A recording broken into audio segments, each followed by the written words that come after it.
Hello नमस्कार मंडळी, कसं आहात तुम्ही सर्वजण? आशा करते तुम्ही सर्वजण मस्त मजेत असाल. आणि आज मार्गशीर्ष महिन्याचा दुसरा गुरुवार आहे आणि मला आजची जी पूजाची मांडणी आहे मी तुमच्यासोबत शेअर करावी. तर माझी डेलीची जी पूजा आहे ती झालेली आहे आणि आता मी लक्ष्मीची पूजा मांडते गुरुवारची. तर ते मी तुमच्यासोबत शेअर करते. तर मी बॅक कॅमेरा करते आणि मी इकडे लक्ष्मी अष्टकम लावलेला आहे आणि इकडे मी पूजा मांडणार आहे. तर चला व्हिडिओला स्टार्ट करूया. तर इथे बघा, घरची जी रोजची पूजा असते ती इथे झालेली आहे माझी. दोन्ही पण पूजेचा व्हिडिओ दाखवायचा म्हणलं की मग व्हिडिओ खूप मोठा झाला असता, त्यामुळे मी फक्त आज गुरुवारची जी माझी पूजा मांडणी असते त्याचाच व्हिडिओ मी आज शूट केलेला आहे.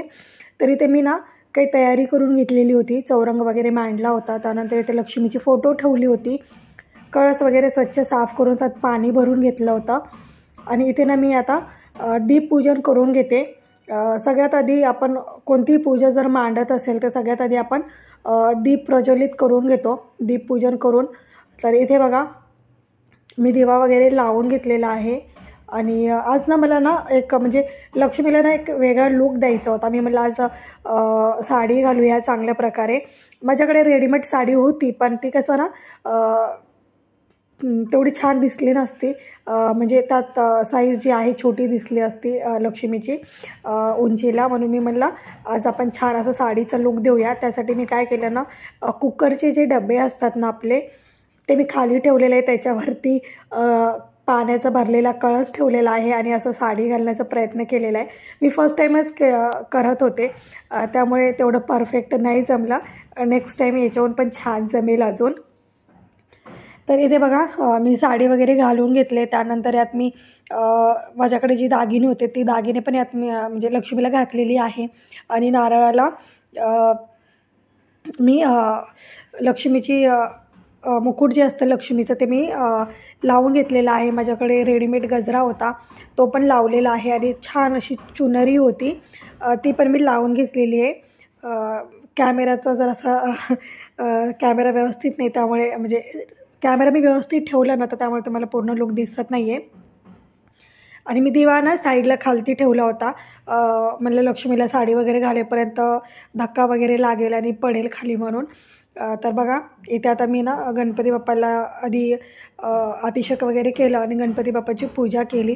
का तर आपण कोणती पण पूजा करताना आधी गणपती बाप्पाची पूजा करतो आणि मगच दुसऱ्या पूजेला प्रारंभ करतो. तरी ते मी गणपती बाप्पांना अभिषेक केलं. त्यानंतर फूल वगैरे वाहिलं आणि गूळ आणि खोबऱ्याचं नैवेद्य दिलं, नैवेद्य ठेवलं आणि मग धूप दीप वगैरे ओवाळून घेतलं. आणि त्यानंतर इथे मी श्रीयंत्राची स्थापना करते. ज्या घरात किंवा मंदिरामध्ये श्रीयंत्र असते तर त्या घरामध्ये लक्ष्मी सतत वास करत असते. लक्ष्मी माता तिथून जात नाही. तर मला खूप दिवसापासून इच्छा होती की श्रीयंत्र घ्यायचं, पण ते म्हणतात प्रत्येक म्हणजे चांगल्या गोष्टीसाठी ती वेळ यावं पण लागते. मी कधी आणायला गेले तर मग ते मला विसरून जात होतं किंवा कधी मला भेटत नव्हतं. तर कधी काय अडचण तर कधी काय अडचण, अशा सारख्या अडचणी येत होत्या. पण फायनली मी घेतलेलं आहे. मार्गशीर्ष महिन्याच्या सुरुवातीलाच घेतलं मी आणि श्रीयंत्र घेऊन माझ्या मनाला एक खूप चांगलं समाधान भेटलेलं आहे, मी सांगू नाही शकत. आणि त्यानंतर बघा मी श्रीयंत्राला काय केलं अभिषेक केलं, कुंकुमार्चन केलं.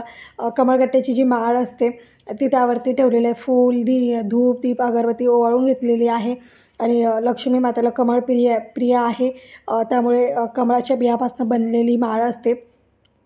तर त्यानंतर इथे मी एका साईडला ओटीचं सामान ठेवलेलं आहे. हळद कुंकू फूल वाहिलेलं आहे. त्यानंतर इथे मी लक्ष्मी मातेला गुलाबाचं फूल वाहिलेलं आहे आणि फळं पण ठेवून घेतलेले आहेत. एका साईडला जागा नव्हती त्यामुळे दोन्ही साईडने 2 फळं ठेवलेले आहेत. एका साईडने केळी आणि एका साईडने सफरचंद. आणि जिथे जिथे मला मोकळी जागा दिसत होती तिथे तिथे मी छान असं एकदम मस्त असं फुलं वगैरे सजवून घेतलेलं आहे. का तर मला मंदिरामध्ये किंवा कोणती पूजा करत असेल तर मला खूप सारी फुलं हवं असतात. का तर मला फुलं असले की माझं मन एवढं प्रसन्न असतं मी माझी रेग्युलरची जी पूजा असते ती पण मी कधी पण असं खूप सारे फुलं ठेवून मी पूजा करत असते. का तर मला मंदिरामध्ये एकदम ताजी ताजी फुलं पाहायला खूप आवडतात. मी जेव्हा पण किचनमध्ये येते, माझं मंदिर किचनमध्ये, जेव्हा पण मी किचनमध्ये येते तर मी सारखं मंदिराकडे बघत असते. का तर मला एक वेगळा समाधान भेटतो खूप सारे फुलं वाहण्याचा. मला नाही माहिती का असं, पण मला खूप सारी फुलं असेल की मला खूप छान वाटतं. माझं मन दिवसभर प्रसन्न असतं. मी सारखं त्या मंदिराला बघत असते आणि हसत असते. मलाच मी स्माईल देत असते. आता हे काय आहे मला नाही माहिती, पण मला खूप छान वाटतं. खूप सारी फुलं असेल की माझं मंदिर ना, मी दिवसभर प्रसन्न असते. देव मला नाही माहिती माझ्यावर प्रसन्न असतात की नाही, पण मी खूप प्रसन्न असते की बाप्पा मी खूप सारी फुलं वाहिलेली आहेत देवाला म्हणून.